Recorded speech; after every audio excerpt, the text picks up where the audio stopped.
ఏం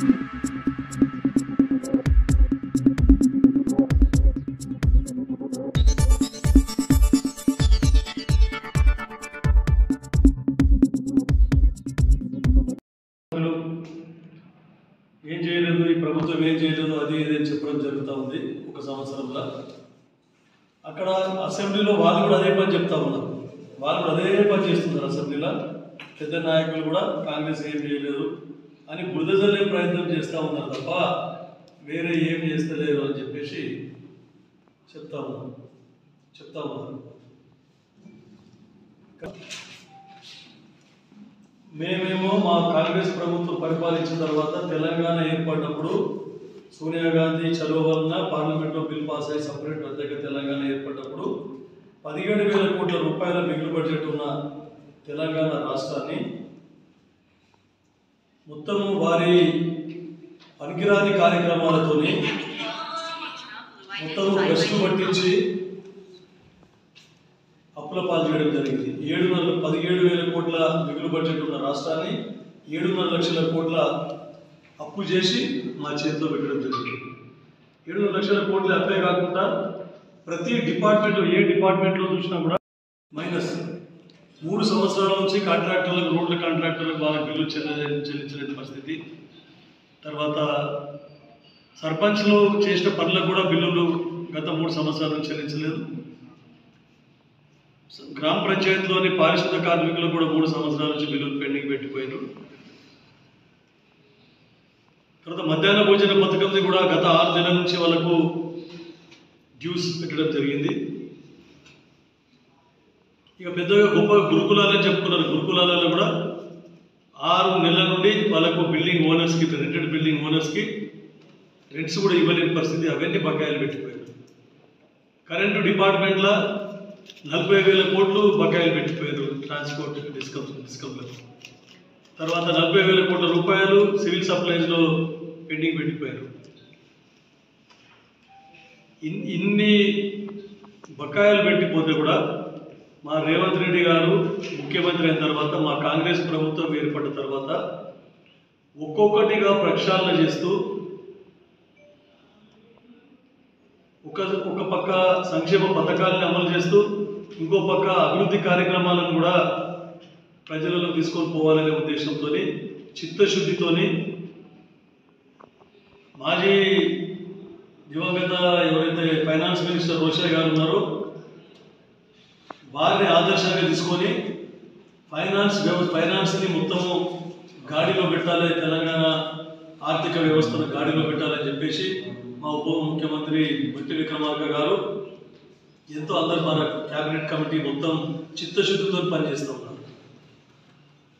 అన్నీ ఒకటిగా విడతల వారీగా అన్ని సంక్షేమ పథకాలు కూడా అమలు చేస్తూ ఉంటే కూడా ఇంకెప్పుడు మీరేమో 10 సంవత్సరాలు కదా ప్రభుత్వం, ప్రజలు వారికి 10 సంవత్సరాలు అవకాశం ఇచ్చారు, వాళ్ళు ఏమి చేయలేకపోయారు.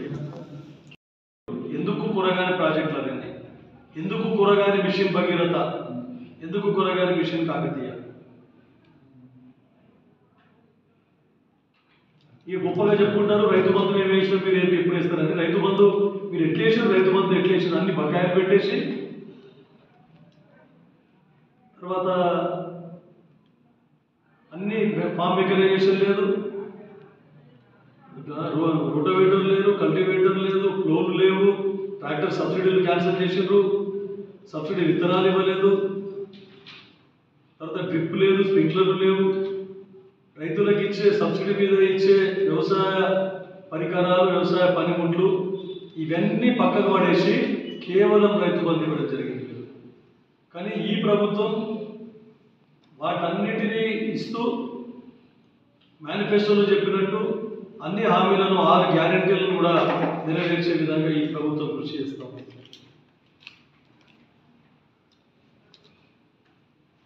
అయినా అసలు ఈ ప్రభుత్వం వీళ్ళకి మింగుడు పడతలేదు. మరి మేము పొరపాటు చేసినాము, మేము తప్పులు చేసినామని వాళ్ళు ఫీల్ అవుతూ ఉన్నారు. గత ప్రభుత్వంలో ఉన్న పెద్ద నాయకులందరూ ఫీల్ అవుతూ ఉన్నారు. కేవలం రియల్ ఎస్టేట్ దందాలకు, భూ కబ్జాలకే పరిమితమైన గత టీఆర్ఎస్ ప్రభుత్వం మొత్తం భూములు అమ్ముకోవడం, కింది నుండి పైదాకా పోలీసు వ్యవస్థను అడ్డుపెట్టుకొని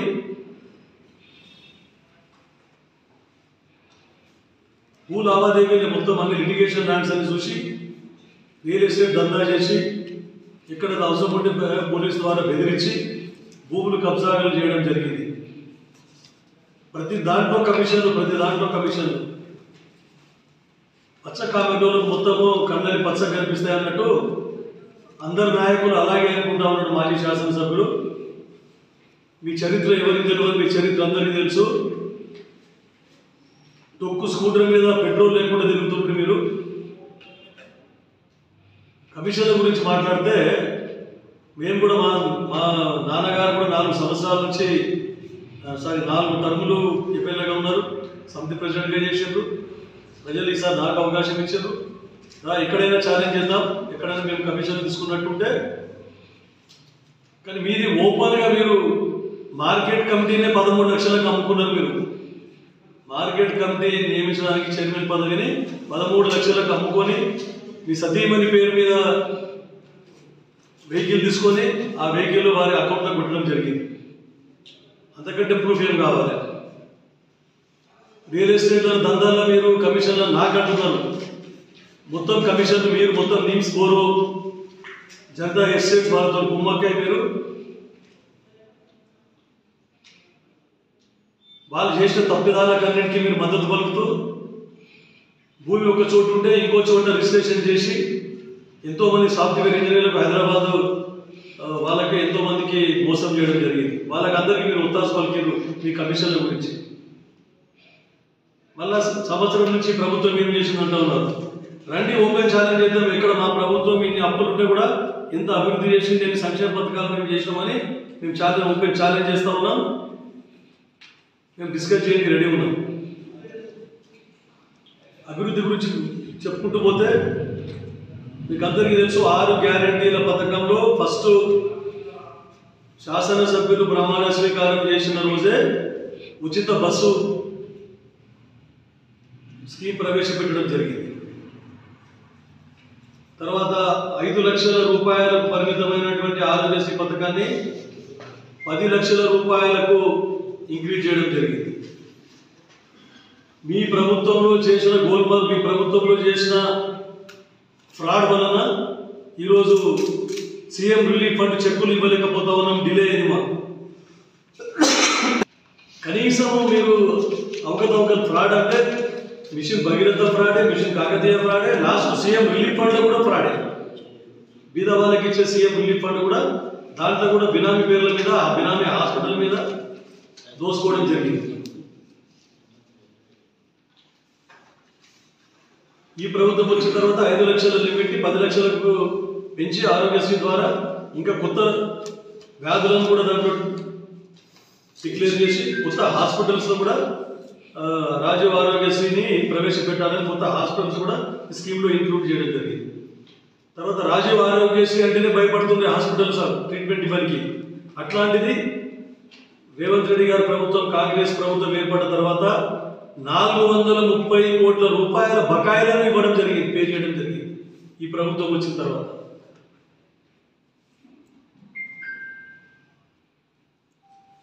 ఇక ముఖ్యంగా ఒక్కొక్క ఈ 6 గ్యారెంటీల స్కీమ్లో ఇంకా కొన్ని చేసేట్టున్నాయి మాట వాస్తవం. ఖచ్చితంగా 200 యూనిట్లు కరెంటు ఫ్రీ ఇవ్వడం జరిగింది, 500కి గ్యాస్ సిలిండర్ ఇవ్వడం జరిగింది, ఉచిత బస్సు సౌకర్యం కల్పించడం జరిగింది, రైతు రుణమాఫీ కూడా చేయడం జరిగింది. రైతులకు అన్న విధంగా వడ్డు మొత్తం ధాన్యం కొనుగోలు చేసి 72 గంటల్లో కూడా వేయడం జరిగింది. సన్న ధాన్యానికి 500 బోనస్ కూడా ఇవ్వడం జరిగింది ఆ మేనిఫెస్టోలో పెట్టినట్టు. కానీ మీ ప్రభుత్వం ఏం చేసింది? వరేస్తే ఉరి అని చెప్పడం జరిగింది. ప్రాజెక్టులు కట్టిన ఎందుకు? మరి ప్రాజెక్టులు కట్టవలసిన అవసరం ఏమున్నది? మరి వేయొద్దని చెప్పడంలో అర్థం ఏముంది? అభివృద్ధి ఏం జరిగిందో చెప్తాను. విద్యా వ్యవస్థను తీసుకోండి. ఎడ్యుకేషన్ డిపార్ట్మెంట్లో ముఖ్యంగా మనం సాధించుకున్నది నారాయణఖేడ్ నియోజకవర్గానికి ఇంటిగ్రేటెడ్ రెసిడెన్షియల్ స్కూల్ని వాసర్లో ఫౌండేషన్ చేసుకోవడం జరిగింది. సుమారు 200 కోట్లతోనే ఇది చేయబడ్డ అభివృద్ధి కార్యక్రమం. అమ్మ ఆదర్శ పాఠశాలల ద్వారా సుమారు 3 కోట్ల రూపాయలతోని ఎక్కడెక్కడైతే రిపేర్స్ ఉన్నాయో, తాగునీటి సమస్య ఉన్నదో, స్కూల్స్లో టాయిలెట్స్ అవసరాలు ఉన్నాయో, ఇంచుమించు అన్ని 80% స్కూళ్ళలో బేసిక్ రిక్వైర్మెంట్స్ చేపట్టడం జరిగింది. తర్వాత పాఠశాలలో ఉపాధ్యాయుల కొరత ఉంటే టీచర్ రిక్రూట్మెంట్ చేసి 11,000 మంది ఉపాధ్యాయులకు నియమించడం జరిగింది. ముఖ్యంగా నారాయణఖేడ్ వంటి వెనుకబడ్డ ప్రాంతాలలో చాలా టీచర్ల కొరత ఉంటుంది. నారాయణఖేడ్ నియోజకవర్గం నుండే ఇప్పటివరకు సుమారు అన్ని డిపార్ట్మెంట్లు కలిసి 500-600 మందికి ఉద్యోగ అవకాశాలు కల్పించడం జరిగింది. టీచర్ పోస్టులోనే 100 పైచలకు ఉద్యోగాలు రావడం జరిగింది. వేరే వివిధ డిపార్ట్మెంట్లో ఉద్యోగాలు కల్పించడం జరిగింది. లెక్చరర్స్ స్కూల్లో ఊడ్చే దిక్కు లేకుండే స్వీపర్ కూడా నియమించినటువంటి పరిస్థితి ఉన్న గవర్నమెంట్లో ఇప్పుడు అన్ని స్కూళ్ళకి, చిన్న స్కూళ్ళకి ఒక్క స్వీపర్ని, పెద్దగా స్ట్రెంత్ ఎక్కువ స్కూళ్ళకి 3-4 నియమించుకోవడానికి ప్రభుత్వం అవకాశం కల్పించింది. తర్వాత గత 10 సంవత్సరాల నుంచి కేజీబీవీలకు కానీ, రెసిడెన్షియల్ స్కూల్స్ కానీ, గత ప్రభుత్వాలలో నడుస్తున్నట్టు రెసిడెన్షియల్ స్కూల్స్కి సోషల్ వెల్ఫేర్ కానీ, ఎస్టీ వెల్ఫేర్ కానీ ఎక్కడ రిపేర్స్కి ₹1 కూడా పెట్టలేదు. తాగునీటి ఆర్ఓ ప్లాంట్స్ కూడా గత 3-4 సంవత్సరాల నుంచి పాడైపోయి రిపేర్లు ఉంటే ఈ ప్రభుత్వం వచ్చిన తర్వాత చిత్తశుద్ధితోని అవన్నీ రిపేర్ చేయడం జరిగింది. కలెక్టర్ గారి చొరవ వల్ల ప్రపోజల్ DM50 ఫండ్ కింద, CSR ఫండ్ కింద మొన్ననే సోషల్ వెల్ఫేర్ రెసిడెన్షియల్ స్కూల్కి ₹50 లక్షల ఇవ్వడం జరిగింది రిపేర్స్ గురించి. నల్లవాగు సోషల్ వెల్ఫేర్ రెసిడెన్షియల్ స్కూల్కి ₹40 లక్షల ఇవ్వడం జరిగింది. అన్ని కస్తూర్బా స్కూల్స్కి 15 లక్షల నుండి 25-30 లక్షల వరకు కూడా ఎక్కడెక్కడ ఏం అవసరాలు ఉన్నాయో ఆ రిపేర్స్ గురించి ఫండ్స్ రిలీజ్ చేయడం జరిగింది. ముఖ్యంగా విద్యా వ్యవస్థలో ఇంకా కొత్తగా మనం ITI సాధించుకున్నాం. త్వరలో ITI కూడా మనకు శాంక్షన్ వస్తుంది. దాని ద్వారా నిరుద్యోగ సమస్య కొంత మట్టుకైనా తీరుతుంది. తర్వాత మన డిగ్రీ కాలేజీని PG కాలేజీగా అప్గ్రేడేషన్ కూడా చేయడం జరుగుతుంది.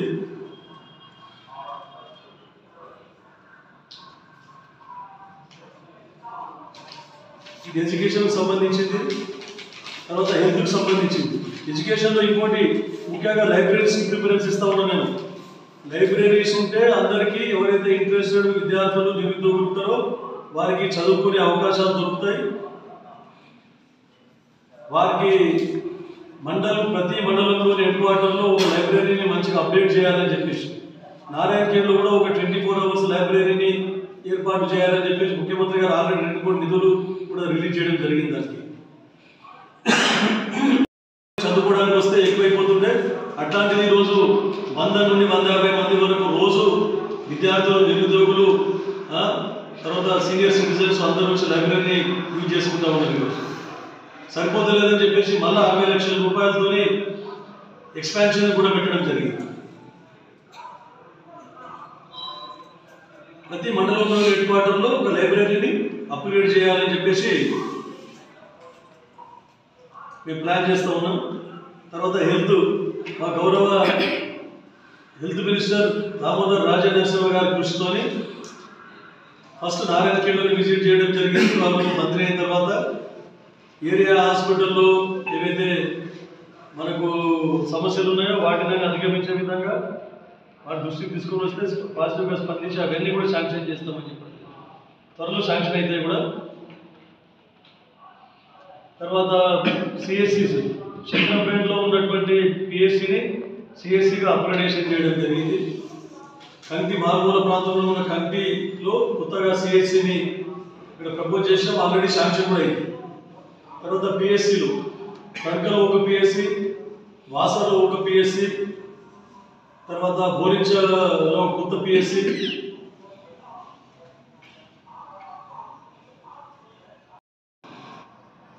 ఆల్మోస్ట్ మంత్రి గారు ఆఫీసులు శాంక్షన్ చేస్తామని. తర్వాత హైవే ఏవైతే 2 హైవేలు కనెక్ట్ అవుతున్నాయో, నాందేడ్ హైవే, తర్వాత బిదర్ హైవే, నిజాంపేట దగ్గర అక్కడ PSCని 24 గంటలకు అప్గ్రేడేషన్ చేసి అక్కడ ట్రామా కేర్ సెంటర్ ఒకటి ఖచ్చితంగా శాంక్షన్ చేస్తానని చెప్పడం జరిగింది. తర్వాత డాక్టర్స్ రిక్రూట్మెంట్ చేసినాం, నర్సెస్ రిక్రూట్మెంట్ చేసింది ప్రభుత్వం. ల్యాబ్ టెక్నీషియన్లను, ఫార్మసిస్టులను అన్ని ఖాళీలు కూడా భర్తీ చేసి ఈరోజు ఫుల్ ఫ్లెడ్జ్డ్గా హాస్పిటల్స్ని రన్ చేస్తూ ఉన్నదంటే అది మా గౌరవ ఆరోగ్య శాఖ మంత్రి వర్యులది మరియు మా ముఖ్యమంత్రి రేవంత్ రెడ్డి గారిది వారి క్యాబినెట్ అని చెప్పేసి గర్వంగా చెప్పుకుంటా ఉన్నాం. ఇక రోడ్స్ గురించి వస్తే కనీసం ఈ మిషన్ భగీరథ, మిషన్ కాకతీయ మీద, ఈ భూ కమిషన్ల మీద ఉన్న చిత్తశుద్ధి, ప్రజలకు అవసరాలు మెయిన్ ట్రాన్స్పోర్టేషన్ రోడ్ల మీద చిత్తశుద్ధి లేదు వీళ్ళకు. గతంలో కొన్ని ప్రతిపాదన ఎలక్షన్ ముందర ప్రతిపాదించారు, ప్రొసీడింగ్ తీసిండ్రు. ఆడ ఫస్ట్ తారీఖు వస్తే జీతాలు ఇవ్వలేని ఉద్యోగస్తులకు జీతాలు ఇవ్వలేని పరిస్థితి. అటువంటిది కూడా ప్రజలను మరొకసారి మభ్యపెట్టి ఓట్లు వేసుకుందామనే ఉద్దేశంతో అక్కడ బడ్జెటే లేదు జీతాలు ఇవ్వడానికి, కానీ లక్షల కోట్ల రూపాయలు కేవలం కాగితాల మీద ప్రతిపాదించడం జరిగింది. మళ్ళీ వచ్చి గొప్పగా ఈ ప్రభుత్వం వచ్చినా కానీ క్యాన్సిల్ చేస్తూ ఉన్నదంటే మరి మీరు డబ్బులు లేని విచ్చలవిడిగా ఎట్లా మీరు శాంక్షన్ చేస్తే దాన్ని క్యాన్సిల్ చేయకపోతే ఏం చేస్తారు? మా ప్రభుత్వం ఎంత పట్టుకున్నదో ₹1,00,000 ఉంటే ఒక 20% అడిషనల్గా వర్క్స్ ప్రపోజ్ చేస్తూ ఉన్నాం. మీలాగా ₹1,00,000 బడ్జెట్ ఉంటే కోట్ల రూపాయల వర్క్స్ మేము ప్రతిపాదిస్తలేము, శాంక్షన్ చేస్తలేము. చేసి గుత్తదారులకు ప్రెషర్ వేసి పనిచేసిన తర్వాత సంవత్సరాల కొద్దీ వాళ్ళకి బిల్లులు రాకపోతే ఇప్పుడు మీరు చేసిన తప్పిదాలకు ఎవరు కాంట్రాక్టర్స్ ముందుకు వస్తలేరు. అంతేందుకు జేబీఆర్ కన్స్ట్రక్షన్స్ మీద ఇప్పుడు ఏవైతే పనులు తీసుకున్నారో మీరు, గతంలో మీరు మా కాంగ్రెస్ నాయకులు తీసుకున్నటువంటి, కాంగ్రెస్ కాంట్రాక్టర్ తీసుకున్నటువంటి పనులు మీరు క్యాన్సిల్ చేయించారు. సగంలో పనులు స్టార్ట్ చేసినాక పనులు చేయకపోతే క్యాన్సిల్ చెప్పారు, పనులు చేస్తూ ఉంటే క్యాన్సిల్ చేయించింది. కానీ మీరేమో అన్ని టెండర్లో పార్టిసిపేట్ అయ్యి మీరు అన్ని అగ్రిమెంట్ చేసి ఇప్పటి వరకు మీరు ఉల్పు పలుకులేదు. మేము ఎలాంటి కంప్లైంట్ చేయమో, బిల్లులు ఇప్పిస్తాం మీకు, ముందుకు రండి, ప్రజలకు అవసరాలు ఉన్నాయి, మీరు టెండర్ వేసి పనులు దక్కించుకున్నారు, మీరు చేయండి అంటే జేబీఆర్ కన్స్ట్రక్షన్ ఇప్పటి వరకు ముందుకు వస్తలేదు.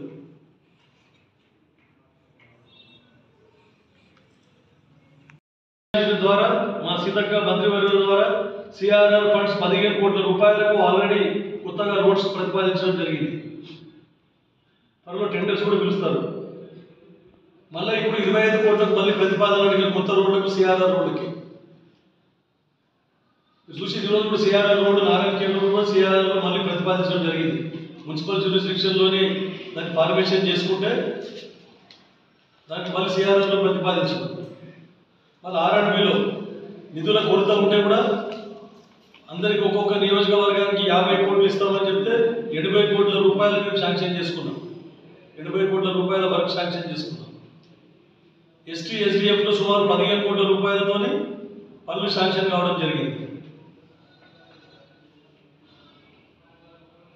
ఇదే కాకుండా NREGS సంగారెడ్డి జిల్లాలో 12 కోట్ల రూపాయలు,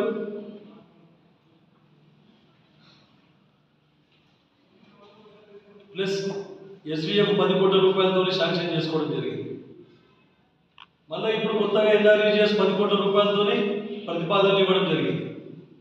దీంట్లో సిసి రోడ్లు, డ్రైన్లు, అంగన్వాడీ బిల్డింగ్లు, గ్రామ పంచాయత్ బిల్డింగ్స్ ఉన్నాయి. శంకరపేట మండలికి అడిషనల్గా మళ్ళీ 2 కోట్లతోని NREGS వర్క్స్ ప్రతిపాదించడం, ఆల్రెడీ వర్క్స్ కూడా చేయడం జరిగింది. మళ్ళీ కొత్తగా 40 లక్షలతో మళ్ళీ NREGS ఫండ్స్లో, తర్వాత ఇంకొక 1 కోటి 2 కోట్లతో SVF ఫండ్స్లో కూడా మళ్ళీ కొత్త వర్క్స్ పెట్టడం జరిగింది శంకరపేట మండలంలో. తర్వాత ముఖ్యమంత్రి గారు మున్సిపల్ శాఖ కూడా చూస్తూ ఉన్నారు. వారికి అడగగానే నారాయణఖేడ్ మున్సిపాలిటీ గురించి 20 కోట్ల రూపాయలు TUFIDC ఫండ్స్ని శాంక్షన్ చేయడం జరిగింది. అవి టెండర్లు కంప్లీట్ అయినాయి. ఇప్పుడు కొంతమంది కాంట్రాక్టర్స్ మీద ఒత్తిడి తీసుకొని వచ్చి వాళ్ళతో పనులు కూడా శాంక్షన్ చేయడం జరిగింది. గతంలో ఉన్నటువంటి క్యాన్సల్ చేసినామని చెప్పుకొచ్చేది గత మాజీ శాసనసభ్యులు TUFIDC మున్సిపల్ ఫండ్స్ అని చెప్పారు. మేమేం క్యాన్సల్ చేయలేదు, మీరు కేవలం కాగితాల మీద ఫండ్స్ లేని కేవలం కాగితాల మీద మీరు పనులు ప్రతిపాదించారు. ఆ బిల్లులు పెండింగ్లో ఉండి బిల్లులు రాక కాంట్రాక్టర్స్ ముందుకు వస్తలేరు. మేము క్యాన్సల్ చేయలేదు, చేయమని చెప్తున్నాం. మేము మున్సిపల్లో ఉన్నటువంటి వర్క్స్ ఏవి కూడా మేము క్యాన్సల్ చేయలేదు. మీరు ఆధారగా 2 కోట్ల 3 కోట్ల రూపాయలు ఏవైతే ఉన్నాయో రోడ్డు డివైడర్ పెట్టేసి అది ఎవరికి పనికి రాకుండా అందరికీ ఇబ్బంది కాక మీరు బిల్ రికార్డ్ చేసుకోవాలని చెప్పేసి బినామీ పేర్ల మీద మీరు 3 కోట్లతోనే డివైడర్ పెట్టారు. యాక్చువల్గా రోడ్ వైడింగ్ చేసిన తర్వాత డివైడర్ కట్టాలి. కానీ అట్లా రోడ్ వైడింగ్ ముట్టుకోకుండా కేవలం మీ స్వార్థం గురించి, మీ కమిషన్ల గురించి అందరికీ ప్రజలకు ఇబ్బంది పెడుతూ రోడ్డు డివైడర్ ఏర్పాటు చేయడం జరిగింది. అంత పెద్ద రోడ్ డివైడర్ అవసరమే లేదు ఇక్కడ అసలు. మున్సిపల్ జ్యూరిస్డిక్షన్లో ఒక రింగ్ రోడ్ ప్రతిపాదించాలని చెప్పేసి అనుకున్నాము. ఒక రింగ్ రోడ్కి చాలా డబ్బులు అయితే రింగ్ రోడ్ కొత్త మున్సిపాలిటీలకు ఇవ్వట్లేదంటే దాన్నే వేరే రకంగా అన్ని లింక్ రోడ్స్ అని పెట్టేసి ఈరోజు కసూర్తి రోడ్ నుండి కంకి రోడ్కి, కంకి రోడ్ నుండి చాన్కాల్పల్లి రోడ్కి, చాన్కాల్పల్లి నుండి కాంజీపూర్ రోడ్కి, కాంజీపూర్ రోడ్ నుండి మళ్ళీ నిజాంపేట్ రోడ్కి ఒక రింగ్ రోడ్ మాదిరిగా దాన్ని మున్సిపల్ పరిధిలో, మున్సిపల్ ఫండ్స్లో ఇవన్నీ పెట్టేసుకొని ఫార్మేషన్ అప్లోడ్ చేసుకొని సిఆర్ఆర్ గ్రాంట్స్లో ఖచ్చితంగా వాటికి మళ్ళీ బీటీ రోడ్ చేస్తాం. అటుపక్క అయితే మనకు నేషనల్ హైవే వస్తుంది మెదక్కి, అక్కడ అవసరం పడకపోవచ్చు. ఇంకా ఎక్కడన్నా అక్కడక్కడ అవసరం పడితే అక్కడ కూడా మళ్ళీ కొత్తగా లింక్ రోడ్స్ ప్రతిపాదిస్తాం. దీని వలన సరౌండింగ్లో నారాయణఖేడ్ మున్సిపాలిటీ పెరగడానికి అవకాశం ఉంటుంది, అందరికీ ఉపయోగకరంగా ఉంటుంది, ట్రాఫిక్ ఇబ్బంది కూడా తగ్గుతుంది అని చెప్పేసి దీన్ని ప్రతిపాదించడం జరిగింది. ఆల్రెడీ వర్క్ స్టార్ట్ చేయడం కూడా జరిగిందని చెప్పి చెప్తాం. తర్వాత మా ముఖ్యమంత్రి రేవంత్ రెడ్డి గారు మున్సిపల్ శాఖ చూస్తున్నారు. ఈ తొందరగా 20 కోట్ల రూపాయలు ఏవైతే టీఎఫ్ఐడిసి కంప్లీట్ చేస్తే మళ్ళీ ఇంకో 20 కోట్ల రూపాయలు కూడా ఇస్తామని చెప్పడం జరిగింది. అందుకే కాంట్రాక్టర్ల మీద తొందరగా అది కంప్లీట్ చేయమని చెప్పేసి మేము చెప్తా ఉన్నాం. తీసుకొని 4 కోట్ల రూపాయలు స్పెండ్ చేసి అసలు బుష్ కటింగ్ కూడా చేయలేదు అక్కడ నల్లవాగు దగ్గర, నల్లవాగు పండు మీద. మరి ఏం చేస్తే 4 కోట్లు దేనికి పెట్టు తెలియదు. 20 కోట్ల మిగిలిన కొన్ని పనులు ఉన్నాయి, సైడ్ వాల్స్, పర్మనెంట్ వాల్స్ కట్టాలి, గైడ్ వాల్స్ అని చెప్పి దానికి కూడా 30 కోట్ల రూపాయలతోని మళ్ళీ కొత్తగా మళ్ళీ ప్రతిపాదన పెట్టడం జరిగింది. అది కూడా శాంక్షన్ స్టేజ్లో ఉంది. తర్వాత లిఫ్ట్ ఇరిగేషన్ కారముంగి నుండి నల్లవాగు వరకు దాన్ని కూడా 90 కోట్ల రూపాయలతోని ప్రతిపాదిస్తే టీఎస్సీ గారు రిమార్క్స్ రాస్తే మళ్ళీ రిమార్క్స్ వచ్చేసి అటెండ్ చేసి త్వరలో అది కూడా గవర్నమెంట్కి పంపుతారు, అది కూడా శాంక్షన్ చేసుకుంటాం. గత మాజీ శాసనసభ్యులు మాట్లాడుతూ హైడ్రాలిక్ క్లియరెన్స్ గురించి మాట్లాడారు. నాకు తెలియదంటే హైడ్రాలిక్ క్లియరెన్స్, నాకు తెలియదు, ఆయనకి ఏం తెలుస్తుంది హైడ్రాలిక్ క్లియరెన్స్ గురించి అంటే, రా ఇరిగేషన్ డిపార్ట్మెంటా, ఆర్ఎండ్బి డిపార్ట్మెంటా, నువ్వు గుత్తదారుగా చేసినావు, నేను గుత్తదారుగా చేయలేను, నా ప్రొఫెషన్ వేరు, నేను ఒక డాక్టర్ను, నువ్వు అన్ని కాంట్రాక్ట్ల ఫీల్డ్లో నీకు ఎక్స్పీరియన్స్ ఉండదు, రా చర్చ పెడదాం, దేని మీద అంటే దాని మీద సిద్ధం. ఇరిగేషన్ డిపార్ట్మెంట్ మీద మాట్లాడతావా, ఆర్ఎండ్బి మీద మాట్లాడతావా, పంచాయతీ మీద మాట్లాడతావా, దేంట్లో మాట్లాడతావు రా. హైడ్రాలిక్ క్లియరెన్స్ ఎట్లా క్యాలిక్యులేట్ చేస్తావు చెప్పు. నీకు హైడ్రాలిక్ క్లియరెన్స్ అంటేనే తెలుసు నీకు, కానీ హైడ్రాలిక్ క్లియరెన్స్ ఇచ్చేటప్పుడు ముఖ్యంగా ఇంజనీర్లు హైడ్రాలిక్ క్లియరెన్స్ ఇవ్వడానికి ఏమేమి గైడ్ లైన్స్ తీసుకుంటారు, హైడ్రాలిక్ క్లియరెన్స్కి ఎట్లా అయితే హైడ్రాలిక్ క్లియరెన్స్ ఇస్తారు అది తెలుసా నీకు అని నేను అడుగుతా ఉన్నా. నీకు కాంట్యూర్ లెవెల్స్, వాటర్ ఫ్లో, రెయిన్ఫాల్ అన్ని కన్సిడర్ చేసుకుని అన్ని కండిషన్ చేసుకోవాల్సిన అవసరం ఉంటుంది దానికి. అది నీకు తెలియదు, నాకు అన్ని తెలుసు. నేను సబ్జెక్టు నేను అన్ని మొన్న అసెంబ్లీలో మాట్లాడితే మీరు చూసిందో లేదు. ప్రతిదీ మినిమం లెవెల్ మెయింటైన్ చేయాలి. మాకు డ్రింకింగ్ వాటర్ ప్రాబ్లం అవుతుంది సమ్మర్లో, వ్యవసాయానికి సింగూరు నీళ్ళు కిందికి వదులుకుంటే మాకు తాగునీటి ప్రాజెక్టులన్నీ సమ్మర్లో ప్రాబ్లం అయి నిరుపయోగంగా ఉండి నీళ్లు కిందికి వెళ్ళిపోతున్నాయి, మాకు తాగడానికి నీళ్ళకి ఇబ్బంది అవుతుందని మాట్లాడింది. మినిమం కాంట్యూర్ లెవెల్ 20 మెయింటైన్ చేస్తే మనకు ఈ 5 మండలాలు 6 మండలాల్లో ఇప్పుడు కూడా గ్రౌండ్ వాటర్ బోర్లు నారాయణఖేడ్లో కానీ ఎక్కడ కానీ బోర్లు గ్రౌండ్ వాటర్ తగ్గిపోకుండా ఎండాకాలం మనకు మన స్కీమ్స్ ఏవైతే ఉన్నాయో డ్రింకింగ్ వాటర్ స్కీమ్స్ అన్నీ కూడా మంచిగా పనిచేస్తాయి. దాని గురించి ఎస్సీ గారికి చెప్పి మొన్న కూడా సిఐడి ఏదైతే ఇరిగేషన్ బోర్డు మీటింగ్ కలెక్టర్ గారి సమక్షంలో అయిందో అక్కడ మినిట్స్లో రాపించిన 20 కంటెంట్ ఖచ్చితంగా మెయింటైన్ చేయాలని చెప్పేసి రాపించింది.